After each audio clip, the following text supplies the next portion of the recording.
The soul's silence is being drowned by noise. Cayce's vision of modern suffering. Right now, somewhere in the world, someone is sitting in complete silence, and they're terrified, not because of what's happening around them, but because of what's happening inside them. The phone buzzes, the television murmurs in the background, the refrigerator hums, the neighbor's music bleeds through the walls. We live inside a cocoon of constant sound, constant stimulation, constant something, and we've convinced ourselves this is normal.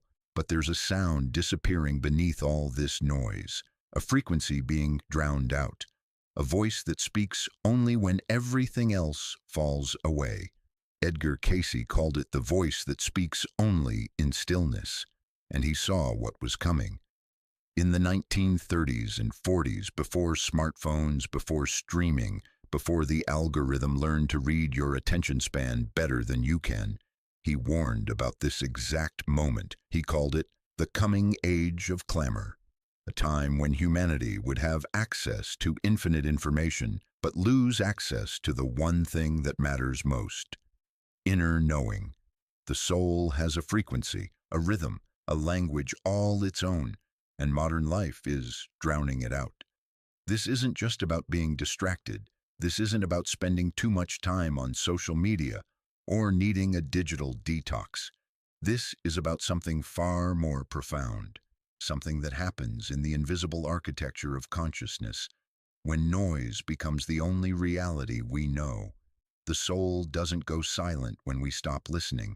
It withdraws, and when it does, something else moves in to fill the space, something that wears the soul's voice like a mask, something that impersonates guidance, whispers in the language of fear, and slowly, carefully, builds a prison so comfortable you forget you're trapped inside it. This is what Cayce saw. This is what kept him awake after his readings. This is what he spent his life trying to warn us about. And if you've ever felt like you're drowning in noise, if you've ever reached for your phone the moment silence appears, if you've ever sat alone and felt the rising panic of having nothing to distract you from yourself, you already know this is true. Edgar Cayce was called many things during his lifetime: the sleeping prophet, the miracle man of Virginia Beach, the most documented psychic in history. Over the course of 43 years, he entered a self-induced trance state more than 14,000 times. In that state, he diagnosed illnesses he had no medical training to understand. He spoke languages he'd never learned. He described the inner workings of the human soul with a precision that left even skeptics unsettled. But there was something he saw in those readings that most people overlooked, something he tried to warn us about again and again in sessions that are now buried in the archives. He saw this exact moment coming. In readings from the 1930s and 40s, Cayce began speaking about what he called the coming age of clamor.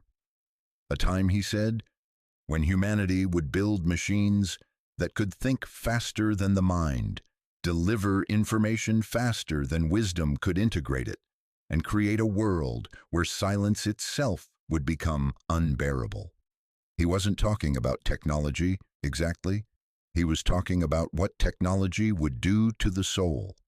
The age approaches, he said in one reading, when man will have every answer and no understanding, when the outer noise will become so great that the inner ear closes, when the soul, weary of being ignored, simply stops speaking. This wasn't prediction, it was pattern recognition. Cayce could see the trajectory, the momentum, the infrastructure of modern suffering being built, brick by brick, before most people even had a radio in their home. He saw what would happen when humanity gained the ability to fill every moment with stimulation, when boredom became a medical condition instead of a doorway, when silence transformed from a refuge into something we fear. And he saw what it would cost us, not our jobs, not our relationships, not even our sanity exactly, our access to the divine self. the part of us that knows things without needing to be taught, the part that recognizes truth without needing proof, the part that understands love as a frequency, not a transaction. Cayce called this the closing of the inner ear, and he was clear. It wouldn't happen through force.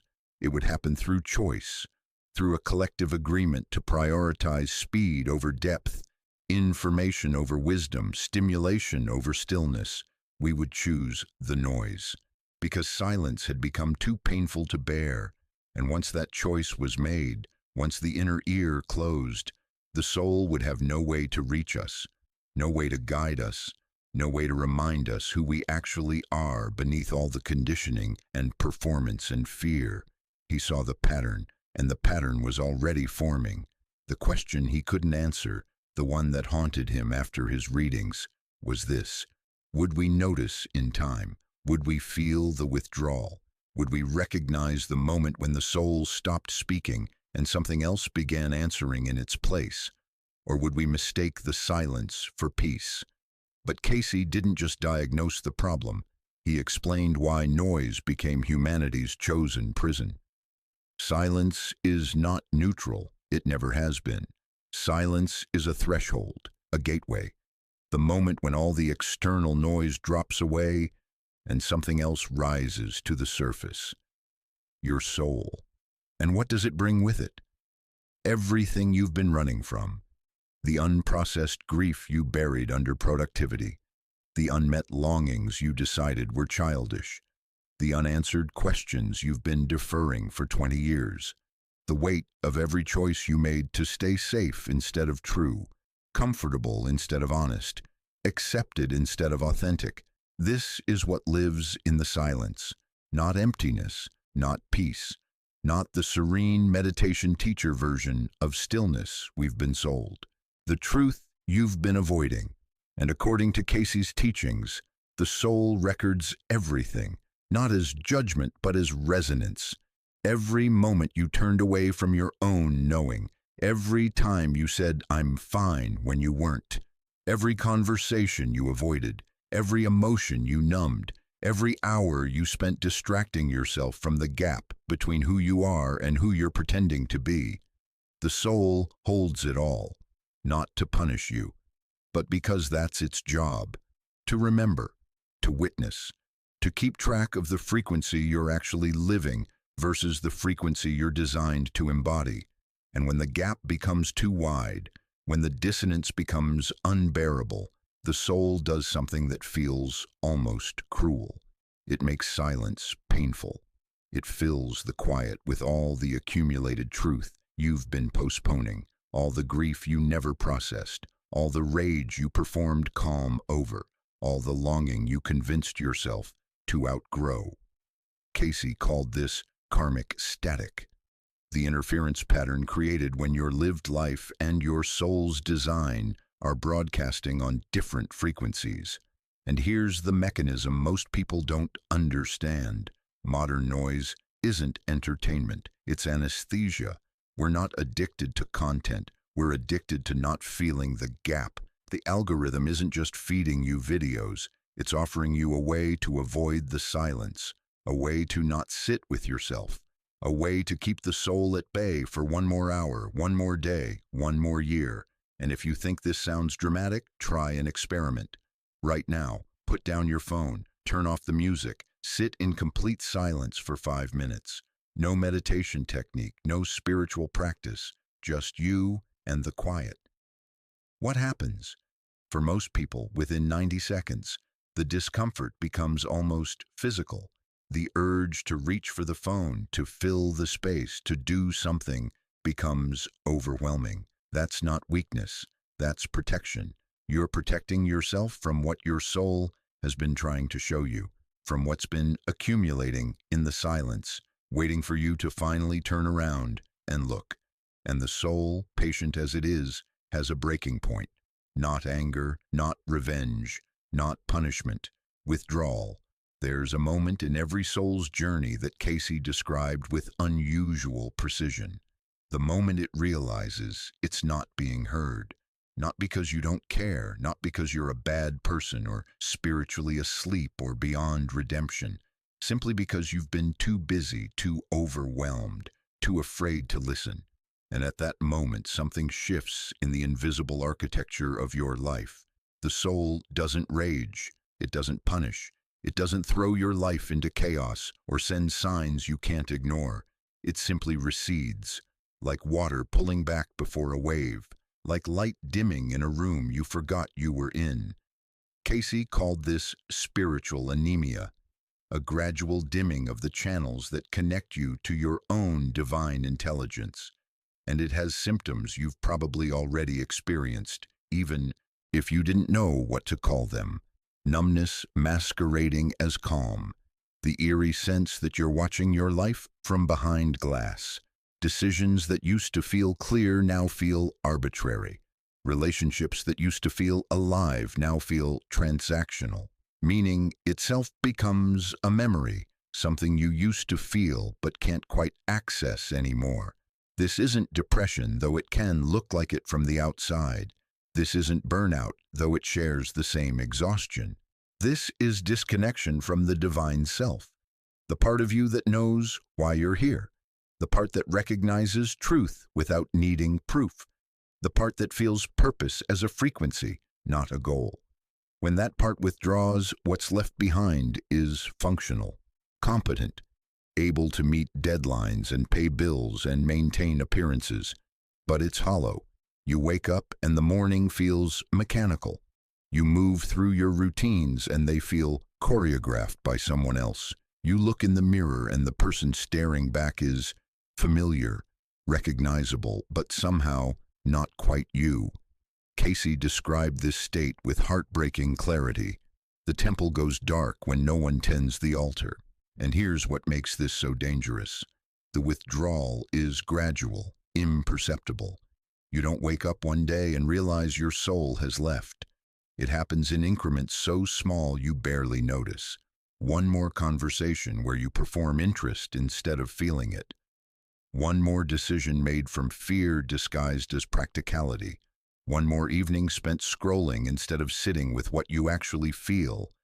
And the soul, witnessing all of this, slowly, carefully, begins to pull back its energy, not to abandon you, but to conserve itself, to protect its frequency from the constant static of a life lived in opposition to its design.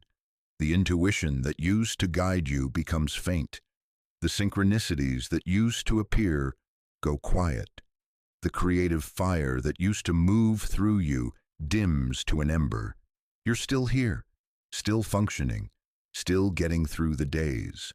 But something essential is missing, and you can't quite name what it is. This is the first phase, the withdrawal, the moment when the soul, exhausted from being chronically ignored, stops trying to compete with the noise. It doesn't leave entirely. It's still there, beneath everything, waiting, but it's no longer at the surface, no longer speaking in the voice you recognize as your own deepest knowing, and in the space it leaves behind, something else begins to speak. When the soul withdraws, the house doesn't stay empty. Nature abhors a vacuum. Consciousness abhors silence. And so, in the space where your soul's voice used to guide you, something else moves in, not from the outside, not demons or entities or external forces. Something that was always there, waiting in the wings. Your survival mechanisms, your conditioning, your unintegrated trauma responses, the fragmentary selves that Cayce called earthbound thought forms. These are the parts of you that learned to navigate a world that didn't feel safe, the parts that developed strategies for belonging, for achievement, for protection, the parts that have been doing their best to keep you alive, even if their methods are slowly killing your spirit. And when the soul recedes, these parts rise to the surface, and they impersonate inner guidance. This is where it gets confusing, because they don't announce themselves. They don't say, "Hello, I'm your unresolved childhood wound, and I'll be making your decisions today." They speak in the voice you've been trained to trust, the voice of responsibility, practicality, self-preservation, common sense. But listen closely, and you'll notice something. The soul whispers and waits. The replacement voices demand and threaten. The soul says, "This doesn't feel aligned," and leaves space for you to choose. The replacement voices say, "If you don't do this, you'll fail. You'll be rejected. You'll prove that you're worthless." The soul speaks in the present moment, responding to what's actually here. The replacement voices speak from the past, reacting to old wounds, old fears, old patterns that have nothing to do with what's happening now. And here's the mechanism that keeps people trapped. The replacement voices are exhausting. They've been doing the soul's job without the soul's wisdom. They've been trying to guide you using the only tools they have: fear, control, and the belief that if you just work hard enough, perform well enough, protect yourself carefully enough, you'll finally be safe. But safety never comes, because these voices don't know how to rest. They don't know how to trust. They don't trust life itself. You think you're being responsible when you ignore your body's signals and push through exhaustion. But that's not responsibility. That's an old survival pattern trying to prove you're valuable through productivity. You think you're being careful when you avoid taking risks, when you stay in the comfortable cage of the known. But that's not care. That's an old wound trying to make sure you never feel rejection again. You think you're being practical when you choose the path that makes sense on paper, but feels dead inside. But that's not wisdom. That's fear wearing the mask of maturity. The inner critic that sounds like a parent who never learned to love themselves. The anxiety that mimics intuition, warning you about dangers that don't exist. The ambition that's actually just worthlessness, trying to prove itself wrong through achievement.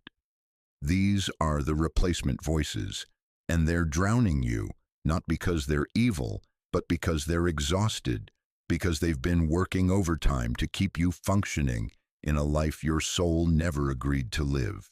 And here's the part that changes everything. The noise outside isn't the problem. The noise outside is the solution you've been using to avoid hearing the noise inside. Let me tell you something that might sound impossible at first. The algorithm didn't find you. You found it. The constant demands on your time, the endless scroll, the notifications that never stop, the world that seems designed to keep you in a state of perpetual overwhelm. None of this is happening to you. It's being attracted by something inside you. This is what Cayce understood about consciousness, that modern psychology is only beginning to grasp. We don't experience reality neutrally. We create agreement with it. We unconsciously architect external conditions that match our internal state. When the inner fragmentation becomes unbearable, when the replacement voices are screaming so loud you can't think, when the gap between your soul's design and your lived life creates a frequency so dissonant it feels like madness, you don't turn inward. You can't. It's too painful. Instead, you unconsciously create external noise that matches the internal chaos, because paradoxically, that feels safer. At least external overwhelm has a story. You can blame the job, the economy, the political climate, the relationship, the kids. You can point to reasons outside yourself and say, "This is why I'm suffering." But internal chaos has no story, no external cause, no one to blame, just the unbearable truth that you've been living a life misaligned with your own soul. And that truth is too destabilizing, too threatening to the identity you've built, too dangerous to the systems that keep you functional. So the universe, in its strange mercy, gives you exactly the level of noise you need to avoid it. This is the divine conspiracy. Life will match your avoidance pattern perfectly until the pain of avoidance exceeds the pain of listening. The algorithm doesn't just feed you content. It reflects the exact flavor of distraction you're seeking, the exact frequency of noise you need to drown out the exact truth you're avoiding. Your schedule doesn't just fill up randomly. You unconsciously say yes to things that give you permission to stay too busy to feel. Your relationships don't just happen to be demanding. You attract dynamics that allow you to focus on other people's needs instead of your own soul's requirements. This isn't punishment, it's protection. The universe is protecting you from a truth you're not yet ready to metabolize. It's giving you the exact level of external chaos that allows you to survive without having to face the internal reckoning. Until something shifts. Until you reach what Cayce called sacred saturation, the point where no amount of distraction works anymore, where the numbness itself becomes unbearable, where the cost of avoiding your soul exceeds the cost of finally turning around and listening. This is the threshold many people are crossing right now, the moment when the noise stops working, when even the best distractions feel hollow, when you reach for your phone and realize with a sinking feeling that you're not looking for entertainment, you're looking for oblivion. And when you reach that point, when the protection becomes the prison, when the divine conspiracy has run its course, something begins to happen in the invisible architecture of your life. It starts small. A job that felt fine yesterday suddenly feels suffocating. A relationship that's been stable for years suddenly feels like a performance you can't maintain anymore. A routine that used to provide structure now feels like a cage. You tell yourself you're just tired, stressed, going through a phase. But it doesn't pass. Instead, it intensifies. Suddenly, you can't tolerate small talk.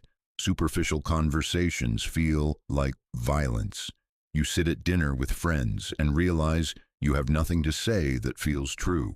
You're performing interest, performing enthusiasm, performing a version of yourself that used to come naturally but now requires effort you don't have. Your body starts speaking louder. Migraines, insomnia, digestive issues, chronic fatigue. The same symptoms modern medicine loves to diagnose but can't quite cure. This isn't illness, not exactly. This is what Cayce called an attunement crisis, the moment when the gap between the mask and the truth becomes unsustainable, when the soul, having withdrawn as far as it can go, begins its return, and it brings everything with it, all the accumulated truth you've been postponing, all the inconvenient desires you convinced yourself were unrealistic, all the relationships you outgrew but were too afraid to release, all the versions of yourself you built to belong but never actually fit. The soul doesn't come back gently. It comes back like a wave that's been building for years, and when it hits, it looks like your life is falling apart. But here's what's actually happening. Your false life is falling apart. The constructed identity, the performance, the version of you that learned to prioritize everyone else's comfort over your own integrity, that version is dying, and it's supposed to. Cayce was clear about this. The soul keeps records not to judge, but to remember, and when it returns, it brings the full weight of what was ignored. This is why spiritual awakening so often feels like devastation. You're not losing yourself.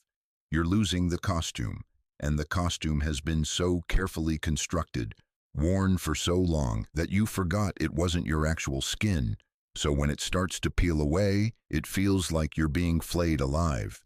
Relationships that used to work suddenly don't, because they were built on the old version of you, the performing version, and they can't accommodate the real one. Jobs that provided security suddenly feel like prisons, because they required you to betray yourself 8 hours a day, and your soul no longer has the energy to maintain the betrayal. Routines that used to comfort suddenly suffocate, because they were designed to keep you distracted, and distraction no longer works. This is the breakdown, but it's also the breakthrough. The soul isn't destroying your life. It's dismantling the infrastructure that was suffocating it. Everything misaligned must renegotiate or fall away. Everything false must reveal itself. Everything that required you to betray your own knowing must end. And you don't have to burn everything down. You don't have to quit your job, leave your relationship, move across the country, or reinvent yourself overnight. But you do have to stop lying. In the small moments, in the tiny interactions, in the daily choices where you've been choosing comfort over truth, belonging over authenticity, peace over integrity. The soul doesn't demand perfection. It demands honesty. And when you start telling the truth about what you actually feel, what you actually want, what actually resonates versus what you've been pretending resonates, the reconfiguration begins. But here's the part Cayce warned about, the part that kept him awake after his readings, troubled by what he saw in the pattern. Most people turn back at this threshold, because there's one more layer of noise we haven't talked about yet. The deepest noise isn't the notifications. It isn't the algorithm. It isn't even the replacement voices that rose up when your soul withdrew. The deepest noise is who you think you are. This is the final fortress, the last defense against the soul's simple truth. You've built an entire self around your wounds, your accomplishments, your roles, your stories, and that constructed identity, that carefully curated collection of labels and narratives, is itself a form of noise. It drowns out the soul's simplicity with the complexity of self-definition. I am a career. I am a role. I am someone who achievement. I am a survivor of trauma. I am a seeker of spiritual goal. Every story you tell about yourself, no matter how true, is a fortress against the self that needs no story. Cayce taught this with unusual precision. The soul doesn't care about your resume. It doesn't speak in terms of identity or labels or the narratives you've constructed to make sense of your suffering. The soul speaks in resonance, in longing, in love, in the wordless recognition of what's true. It doesn't say, I am a wounded healer. It says, this resonates, this doesn't. It doesn't say, I am someone who overcame adversity. It says, I choose toward love. I choose away from fear. The soul's language is so simple it sounds like nothing at all, which is exactly why we fill the space with identity. Because identity feels like something. It feels like progress. It feels like understanding. It gives us something to hold on to, something to explain ourselves with, something to prove we're doing the work. But here's what Cayce saw, reading after reading. Identity is the final trap, especially for spiritual seekers. We trade ego noise for spiritual ego noise. We swap one costume for another. We replace I am successful with I am awakening. We replace I am broken with I am healing. We replace I need to achieve with I need to transcend. And the soul, witnessing all of this, waits, because it knows something we keep forgetting. You are not your story, not your trauma story, not your success story, not your spiritual journey story, not the narrative of who you've been or who you're becoming. Those stories might be true. They might be useful. They might help you make sense of your path. But they are not you. And every moment you spend strengthening your identity, even your spiritual identity, is a moment you spend avoiding the soul's actual frequency, which doesn't need a story, doesn't need a label, doesn't need proof or achievement or transformation. It simply is. Cayce said it this way: the seeker who speaks of their seeking has not yet found silence. This isn't about false modesty or spiritual bypassing. It's about recognizing the mechanism. Every time you define yourself, you create a boundary, a container, a shape that consciousness must fit into. And the soul doesn't fit. It's too fluid, too vast, too simple, and too infinite at the same time. So it waits for the moment when you're willing to put down the identity shield, when you're willing to stop being anyone, even for a moment, when you're willing to exist without a story, without a role, without the armor of self-definition. What if you didn't have to be anyone? What if the soul isn't an identity to claim, but a frequency to allow? This is where Cayce's vision becomes a map. If you've stayed with me this far, you already know the truth. The soul has been waiting, and you've been protecting yourself from its return with layers of noise, external, internal, and identitarian. But protection has become prison, and you're ready to find your way home. Cayce outlined 3 movements for reclaiming soul contact in a noisy world. Not techniques exactly, not practices in the traditional sense. These are reclamations, acts of taking back what was always yours but got buried under conditioning, fear, and the desperate need to belong. They're not linear. You don't master one before moving to the next. They weave together, reinforce each other, and work in the invisible spaces of daily life. The first reclamation: silence, not meditation, not a spiritual practice, not the kind of silence you schedule for an hour on Sunday morning. The reclamation of silence happens in micro moments: the 30 seconds before you pick up your phone, the walk to the car without podcasts, the meal without screens, the moment between waking and reaching for stimulation. The soul doesn't speak in grand ceremonies. It speaks in gaps. And the practice is simple. Notice when you reach for distraction and pause before the reach. That pause is a threshold, a doorway. The moment when you're standing right at the edge of discomfort, right before you fill it with noise, and you choose, just for a breath, to let it be. You won't hear angelic choirs. You won't receive cosmic downloads. You probably won't feel anything at all except the rising urge to do something. That urge is the conditioning, the habit, the voice that says silence is dangerous, boredom is wasteful, understimulation is failure. Let it speak and don't obey it, just for 30 seconds, just for one breath longer than feels comfortable. The soul will meet you there, not with words, with presence. The second reclamation: boredom. Cayce called this the re-education of the appetite. Boredom is not emptiness, it's not lack, it's not a problem to solve. Boredom is the soul's natural state before conditioning taught you to fear it.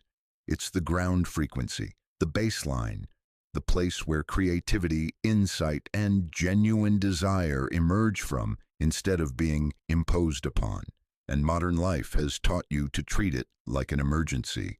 The moment boredom appears, you reach, you fill, you stimulate, you rescue yourself from the horror of having nothing to do.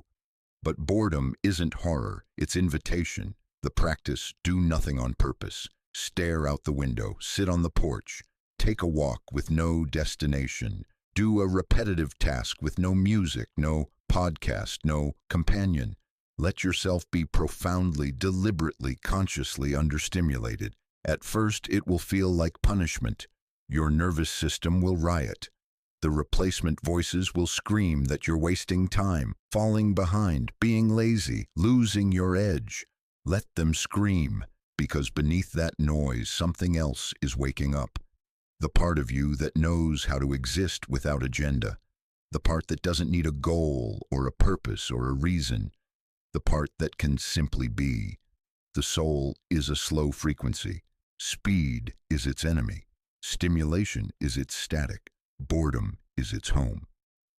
The third reclamation: truth. This is the hardest one and the most necessary. The practice of not lying in the small moments. Not "I'm fine" when you're not. Not pretending to care about conversations that bore you. Not performing interest, enthusiasm, or availability you don't feel. Cayce was unequivocal about this. The soul cannot be heard through the voice of politeness. This doesn't mean cruelty. It doesn't mean oversharing or emotional dumping or using honesty as a weapon. It means energetic truth. Alignment between what you feel and what you express. It means when someone asks how you are and you're not fine, you say, "I'm struggling today," instead of performing cheerfulness. It means when you're invited somewhere you don't want to go, you say, That doesn't feel aligned for me. Instead of inventing excuses, it means when you're in a conversation that feels empty, you say, I think I need some quiet, instead of nodding along and slowly dying inside. The soul trusts only what's real. It can't navigate through performance. It can't guide you when you're constantly lying about what you actually feel, want, and need. Every small lie creates static. Every moment of pretending widens the gap. Every performance drains the energy your soul needs to speak. So stop performing, not dramatically, not violently, just stop. In the next moment when you're about to lie out of habit, politeness, or fear, pause, feel the truth, and speak it gently. You'll lose some people. You'll create discomfort. You'll violate the social contract that says, we're all supposed to pretend everything is fine, but you'll gain something infinitely more valuable: access to yourself. These 3 reclamations aren't commandments. They're experiments, invitations, gentle movements toward a life where the soul can finally breathe. Try them. Not perfectly, not all at once. Just try and notice what shifts. But I need to tell you something Cayce warned about, something that happens when you start reclaiming the silence, the boredom, the truth. Not everyone will understand what you're doing. When you stop matching the collective noise level, something happens. The people around you feel it, not consciously maybe, but energetically. You're no longer performing at the same frequency. You're no longer agreeing to the unspoken contracts that held the relationship together. You're no longer pretending everything is fine when it's not, showing up when you're depleted, saying yes when you mean no, and they experience your silence as rejection, your honesty as aggression, your boundaries as abandonment. This is what Cayce called attunement isolation, the necessary loneliness that precedes true connection. You must first separate from mass consciousness to find your unique frequency. And that separation will feel like loneliness, not because you're being rejected, because you're doing the rejecting. You're rejecting the version of yourself that performed, overgave, stayed small, dimmed its light, betrayed its own knowing to keep the peace, maintain the dynamic, or preserve belonging. That version is dying, and the people who loved that version will mourn it, even as you celebrate its death. This is the grief no one prepares you for, the grief of outgrowing relationships that weren't ready to grow with you, the grief of becoming too honest for people who need you to stay polite, the grief of setting boundaries with people who benefited from your boundarylessness. You're not losing people, exactly. You're losing dynamics, the version of the friendship where you always listened but never shared. The version of the family where you always adapted but never asked them to meet you. The version of the partnership where you always accommodated but never stated your actual needs. Those versions are ending, and it will feel like death, because it is. But here's what Cayce promised, reading after reading. What you lose in consensus, you gain in resonance. The soul's path is narrow, not because it's exclusive, but because it's precise. Not everyone is meant to walk your exact return. Not everyone is ready to leave the noise. Not everyone can tolerate the level of truth you're learning to live in, and that's okay. This isn't cruelty, it's integrity. You're not abandoning anyone, you're just refusing to abandon yourself anymore. The right people, the ones who can meet you at your actual frequency, who don't need you to perform or pretend or stay small, will find you. They'll recognize the signal. They'll hear the silence you're speaking from. But first, you have to be willing to stand in the loneliness of the transition, to let the old connections renegotiate or fall away, to trust that the soul knows what it's doing, even when every human part of you is screaming that you're making a terrible mistake. If you're in this space right now, if you're losing people, if relationships are ending, if you feel more alone than you ever have, I need you to hear this. You're not doing it wrong. This is the narrowing, the clarification, the moment when everything misaligned reveals itself. so the soul can finally build a life that fits. It's supposed to feel this way, and there's someone else who needs to understand this. Someone who's watching you change and doesn't know what to make of it. Maybe they're reading this with you. Maybe you'll send this to them. Maybe you'll never find the words to explain, and that's okay too. But if you love someone who's going through this, someone who's becoming quieter, more withdrawn, harder to reach, I want to speak directly to you for a moment. What you're witnessing isn't depression, though it might look like it. It's not rejection, though it might feel like it. What you're seeing is someone learning to listen to something they've been ignoring for a very long time. Something that requires a kind of quiet they're not used to. A kind of honesty that makes them unavailable for the ways you're used to connecting. They're not leaving you, they're finding themselves. And finding yourself requires a degree of solitude that can look, from the outside, like isolation. Here's what they might not know how to tell you. The person you've known, the version of them that showed up in all the familiar ways. That person was exhausted. That person was performing. That person was slowly disappearing under the weight of being who everyone needed them to be.